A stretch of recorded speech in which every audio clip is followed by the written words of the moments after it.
Welcome to Inspiring Minds, powered by the Edison Awards, where we showcase the leading innovators from across the globe. I'm your host, Jennifer Trammell. When it comes to vaccines, one size doesn't fit all. Through the COVID-19 pandemic, we've experienced firsthand questions like how much is the right dose? How long between shots? When should a booster be given? Is it safe for children? Helping to answer those questions, Certara's Simsip COVID-19 vaccine model. It uses biosimulation and virtual patients to optimize dosing and timing, and the technology can be applied well beyond COVID-19 for cancer therapies and Alzheimer's. Joining us from the United Kingdom, Andrei Kierzek, Certara's head of systems modeling, and Pete Vandegraff, Senior Vice President, Quantitative Systems Pharmacology. Pete, Andrei, welcome to Inspiring Minds. Thank you. Thank you. It's a pleasure to be here. Congratulations to you and to your team on winning your Bronze Edison Award. Thanks. It's been a real honor for us, and really pleased to be in this podcast with you. Well, we're really glad to have you here today to talk about Certara's Simcyp COVID-19 vaccine model. Our world has changed so much over the last 2 years with the pandemic. I don't think vaccine efficacy was a phrase that came to the forefront of most people's lexicon before that. And we're learning a lot about vaccines. Really, that one size doesn't fit all. We're asking these questions about who should receive which doses? What's the importance of a booster? When should those doses be given? And your model really helps to address all of this. So I'm hoping you'll explain what this model does and how it helps us in our world of vaccine dosage. Okay, so maybe I should start with a general background on the use of what we call biosimulation in drug development. So Certera is a global leader in providing biosimulation using technology and solutions that we apply to drug development programs across industry. So we have nearly 1,200 employees now, most of whom are PhDs and MDs and PharmDs, and we work with companies all over the world.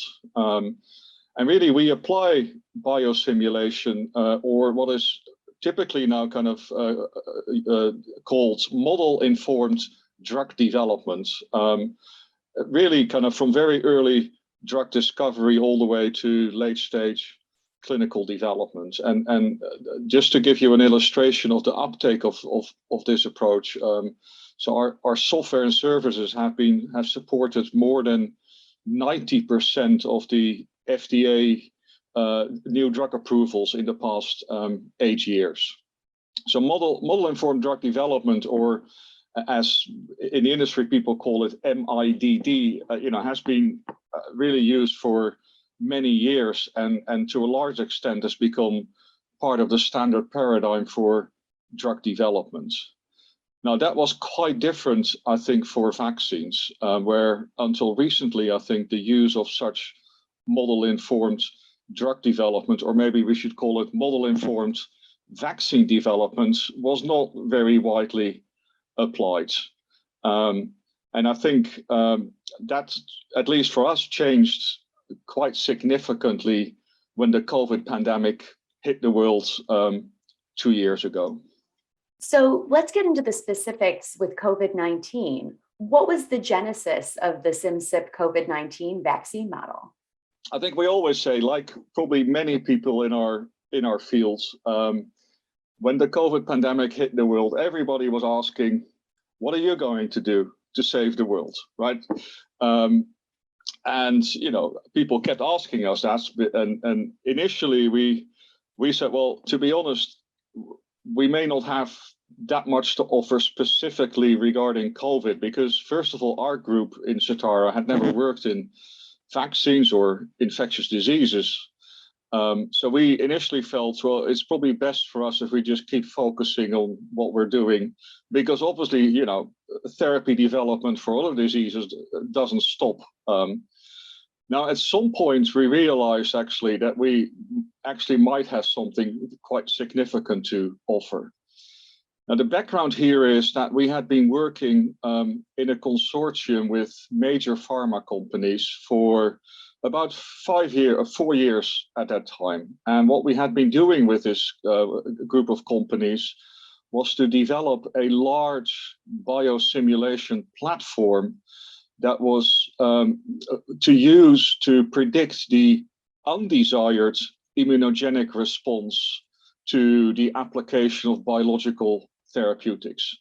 Now, the human body typically responds to the administration of a biological, like an antibody or a therapeutic protein, by generating an immune response.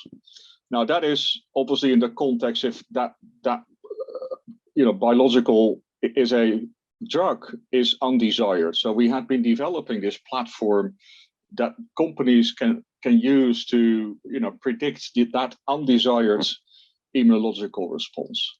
Now, at some point, we realized that actually a vaccine model would more or less be the same model, but the purpose would be flipped on its head. Because basically for vaccines, you want to some extent actually maximize or at least get a very significant immune response to the administration of a protein. So typically when you're testing, you're trying to see, is there a reaction to this drug? And that's a reaction that you don't want. Yes. But with a vaccine, you're actually trying to incite that immune response. So you want to make sure that you are responding. Absolutely. But the human body, of course, doesn't know whether you do or don't want to see that response. It will give you the response. So that made us realize that possibly we actually had a model that we could apply to vaccine development, and we more or less did an experiment on the computer. So we put in a particular part of the virus, which is called the spike protein, in the model, and just waited and looked what happened. And what happened is that the model actually predicted an immune response to that, which was kind of mimicking a kind of vaccine in a meaningful manner. So we got really excited with, okay, we may be actually sitting on something real here. And from then, at that point, we decided, with support of our company, that we should be really investing in this and really kind of try and move it as fast as we could to actual application to vaccine development. Andre, will you pick this story up for us and tell us a little bit about why this matters? By doing this type of modeling, what can we learn? So as Pete said, we had a model that was predicting for us antibody and cellular response to the protein. So the first thing that we had to do to repurpose it seriously beyond this feasibility study was to add administration of this protein, which in modern vaccines is very modern. This is either mRNA system or adenovirus system. What this gave us is ability to predict for a particular dose amount of a vaccine and administration time, the interval between doses. We could predict how antibody and cellular response is going to look like. And because this could be predicted before clinical trial, this could be used to inform decision before very expensive clinical trial could be conducted. And in the field of, and the reason why it matters is that vaccines had to be developed very quickly, right decisions had to be made. So if you give too much of a vaccine, in case of vaccines, it is actually not very dangerous for patients. It's not, the vaccines vary a lot in the amounts. Let's say one would have 30 microgram, another one would have 100 microgram of almost the same substance. So it's not as much the matter of risk, but if you give too high dose, then you need to manufacture more doses. And then if we want to vaccinate the world, we hit the problem of vaccine supply if we give too much. But on the other hand, giving too little is incredibly counterproductive, because you would roll out massive vaccination program. People wouldn't be protected. There would be a huge confusion, loss of trust to vaccination because it wouldn't work. And then at the very end, also loss of the doses. So it is very important to know how much vaccine to give. It is also very important to know what is the dosing interval. This is the property of immune system, that this dosing interval needs to be optimal. So for example, we predicted, and it was confirmed in a clinical trials, that a 3 weeks dose interval gives a bit less of immune response than 8 weeks dose interval, or even 12 weeks dose interval. And then on top of the strength of immune response, you have other considerations, like for example, in the United Kingdom, when our government started vaccination, they wanted to give as many first doses as possible to give some protection to a lot of people. And that's why they decided to wait up to 12 weeks with the second dose. And there was a big controversy about this. So amount and interval. And in this field of very rapid, actually unprecedented drug development, we found ourselves in very exciting environment, because the first clinical trial data were available within months rather than years. That would be normal situation. So we could confront our model with this data relatively early. We could calibrate it, improve it. Then we made predictions of the trials which were not yet made. And then we could use data that were coming to build confidence in the model. So for example, in February 2021, we published the plot that was showing that 8 weeks interval is optimal in terms of maximal concentration of antibodies. In July 2021, we learned for the first time that there was a trial called PEACH that we didn't even know about when we were making predictions, that studied the effect of dose interval on antibody response. And actually the lead investigator of this trial was quoted saying that 8 weeks is sweet spot. And of course, such a modular blind prediction gives you a lot of confidence that the model is actually working. And in parallel, we were already working with our client, where we actually informed the decision about the choice of dosing interval. And this, our prediction was communicated to regulators. So using this information in conjunction with clinical trials really helps us to get to better answers sooner. It helps us to know how much of a dose should we be giving so that it's enough to be effective, but not more than is needed so that we're wasting. It helps us understand that timing of when should you get your first shot, when should you get your second shot for maximum effectiveness. So I want to understand more about the actual model. Is it comparing individual people? You've had some kind of persona that's part of the modeling, right? Yes, so we definitely recognize that every person is different, and this is important in all our fields of biosimulation. So what we do, we use very big databases of physiological and anatomical information. So these are databases of the organ sizes, body weights, blood flows, numbers of immune system cells, your white blood cell counts. And we use these databases to create what we call virtual patients. So virtual patients is a model where you set specific body weight, organ sizes, blood flows, numbers of cells. And then for these very specific patients, we run our simulation, and this we call virtual patient simulation. We apply the doses, and then we do it for a number of virtual patients, and the output of this constitutes our virtual trial. which we then analyze in exactly the same way as when clinicians analyze real trial. So we show them predicted output in the same way as they would like to see it.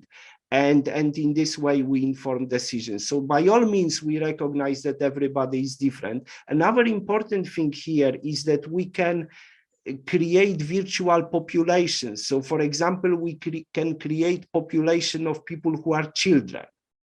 And then we can ask the question, how is it going to work in children? For our first client, we spent quite a lot of effort thinking how is it going to work for old people, because for COVID, the age was a major risk factor, and we were thinking, is it going to be specific dosing regime for older people? Now again, kind of simulations for children come to first priority, to interest. A lot of people are asking about that. Absolutely. People are very curious. What is the right answer for children? What dose should they be getting? How soon? How often? So this kind of modeling, along with clinical trials, is helping to answer that question. Absolutely. I think Andre's point about, so the output of our models are what we call virtual patients. So basically what we can do with our model, we can simulate the response of a person on the computer to a novel drug or a vaccine. And we call it virtual patient because obviously it's not an actual patient, it's one generated on the computer. And we can generate lots of virtual patients. And then what we do, we generate a virtual clinical trial. Now, why would you want to do that? Now, first of all, we can do that, before you run an actual clinical trial to inform the, design of the clinical trial. For example, what is the best dose of a vaccine? And we can run hundreds of clinical trials on our computer to kind of explore that question before you do the clinical trial.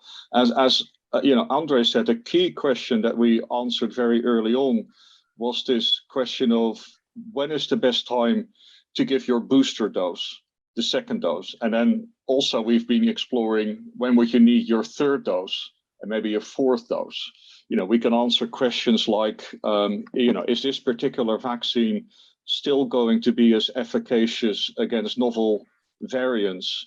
And then the really exciting applications, as Andre said, is that we can create different virtual patients. For example, we can create virtual patients that mimic children and even very young children, or the opposite, elderly, and then try to answer questions. Should you be giving different doses in elderly and children? And it was recently, last month, Andre and I were interviewed in Nature. They had an article on the use of modeling and simulation in vaccine developments. And in that article, the author kind of states that arguably the fact that such models had not been used as widely as we could have done, some of the trials in very young children actually were unsuccessful because basically people chose too low a dose.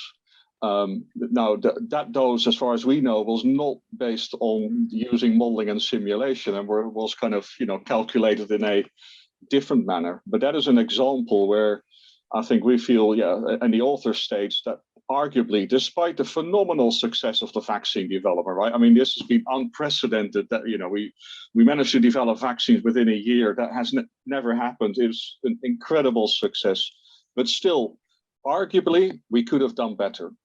And I think that was something that we feel very strongly about, and which is why we're now so glad that we're using this model in actual vaccine development. You hate to see wasted time or wasted resources, or a trial that just would put patients at risk in any way. But in this case, like you said, it was too low of a dose to not really hit the effectiveness level that we needed. So you just see the opportunity to do better.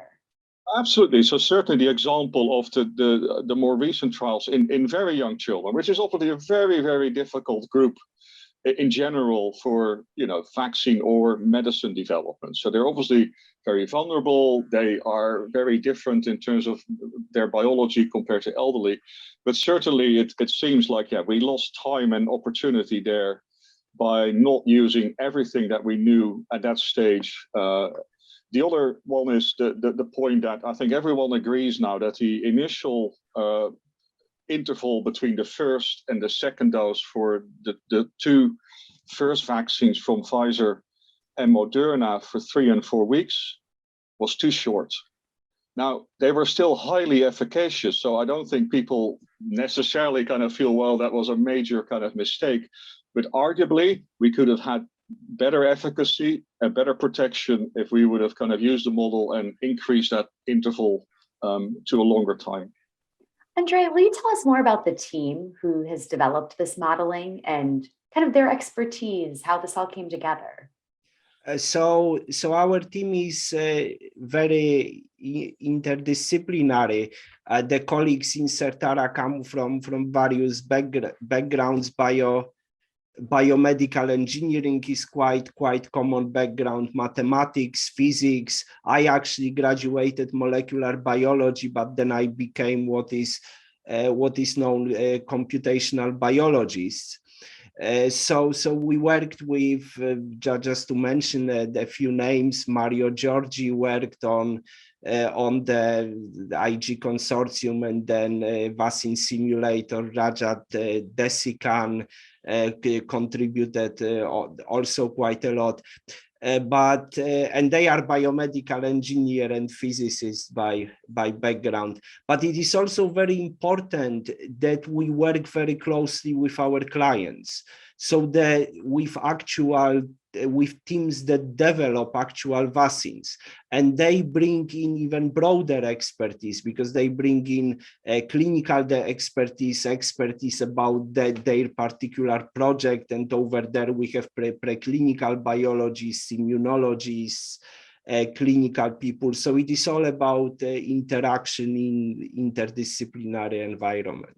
First of all, I mean, this was obviously a huge team effort, right? So, and particularly the building blocks to what I mentioned when we've been developing this platform model that initially wasn't focused on vaccines, but on immunogenicity. I mean, that involved hundreds and hundreds of people over many years. Quite remarkably, when we pivoted that model towards vaccine, that actually was only a very small team at that point. And sometimes people ask me, so what was the ingredient for success? You know, how did you manage to kind of respond so quickly and really develop something so, you know, quite remarkably in a short period of time?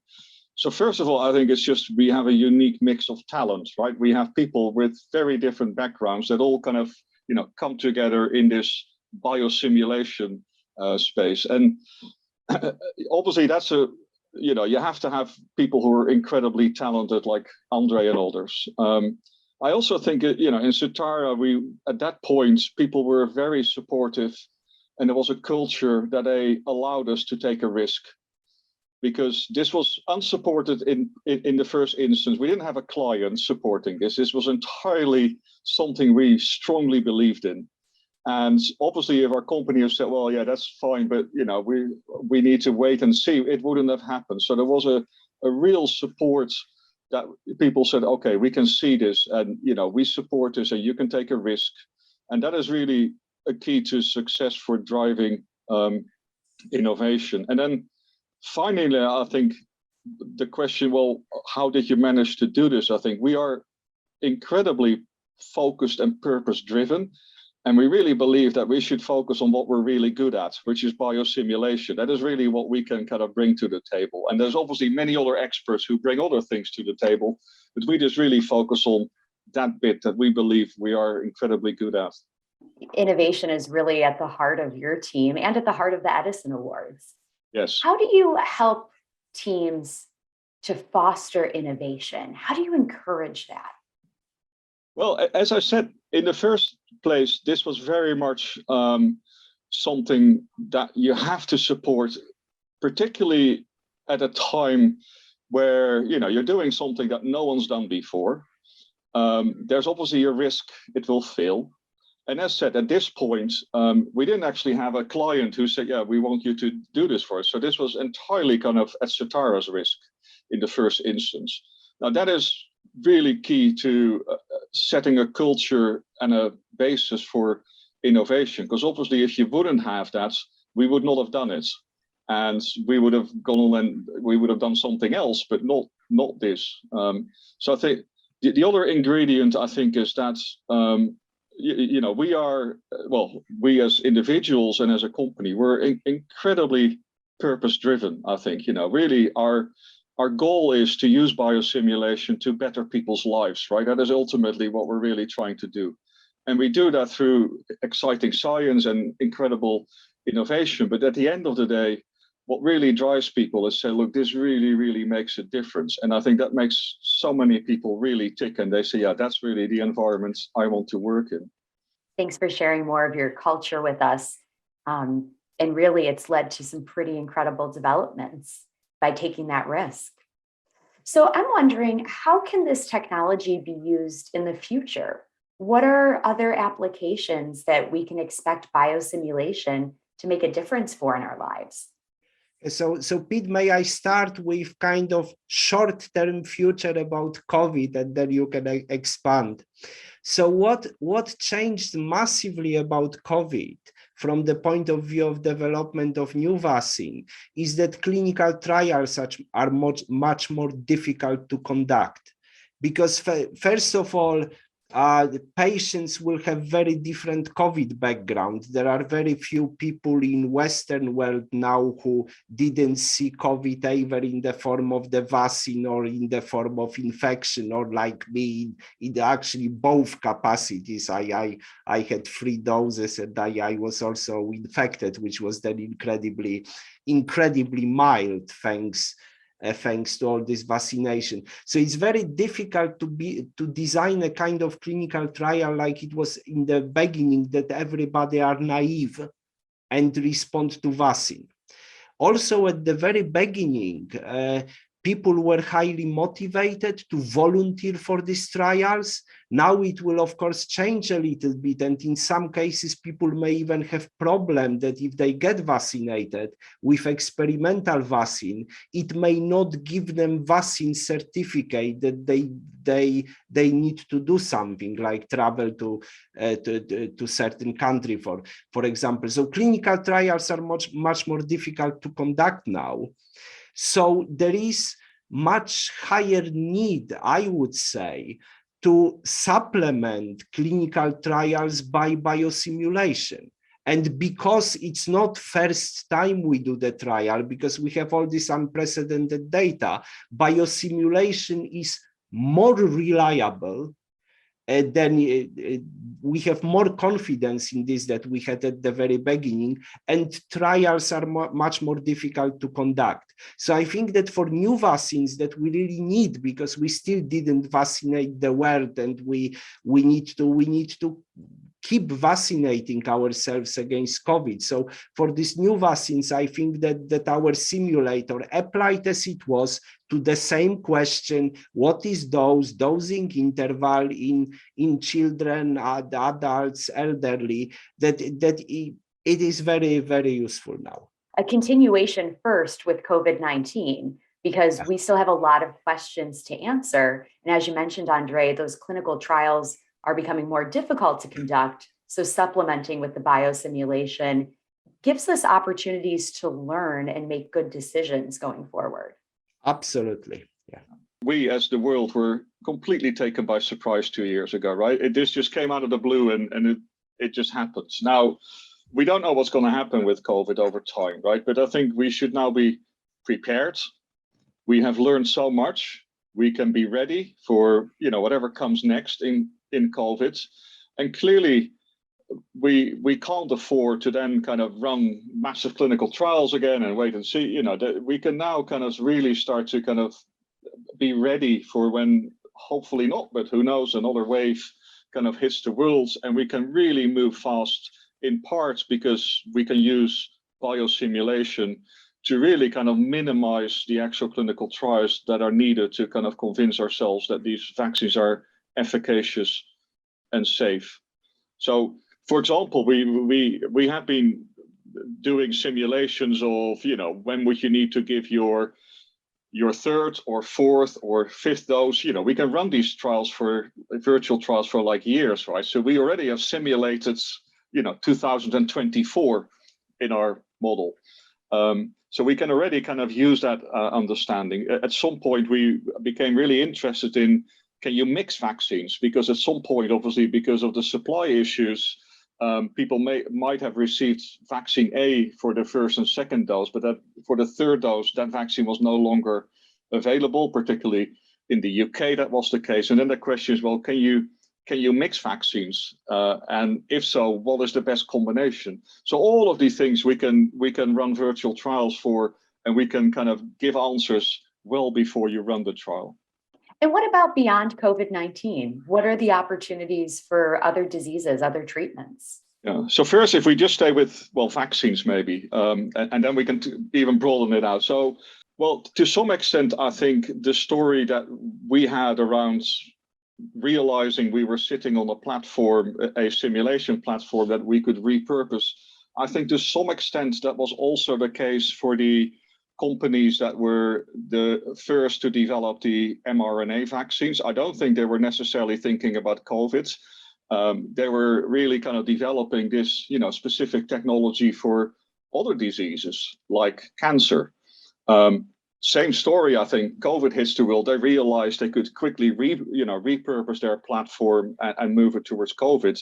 But clearly, their whole focus on diseases like cancer is still there. And we are actually working on such, where you basically start to think about somewhat vaccines for cancer. So that is obviously a very novel and exciting concept. And the ideas in terms of the technology are very similar.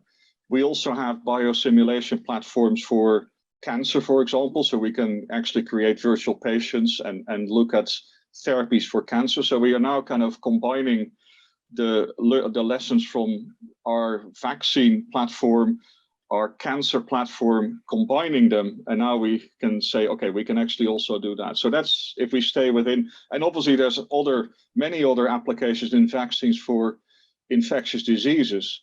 I mean, let's not forget that despite the phenomenal success story of the speed of development for COVID vaccines, the flip side is typically true for most other diseases like malaria and other infectious diseases, where vaccine development takes incredible long time. I mean, we're talking years, if not decades. So we really think that the same principles can also be transferred to help develop vaccines for other terrible diseases like, for example, malaria. This makes me think, never let a good crisis go to waste, and look at all of the learning that's come out of the last 2 years and how that can help us in other areas.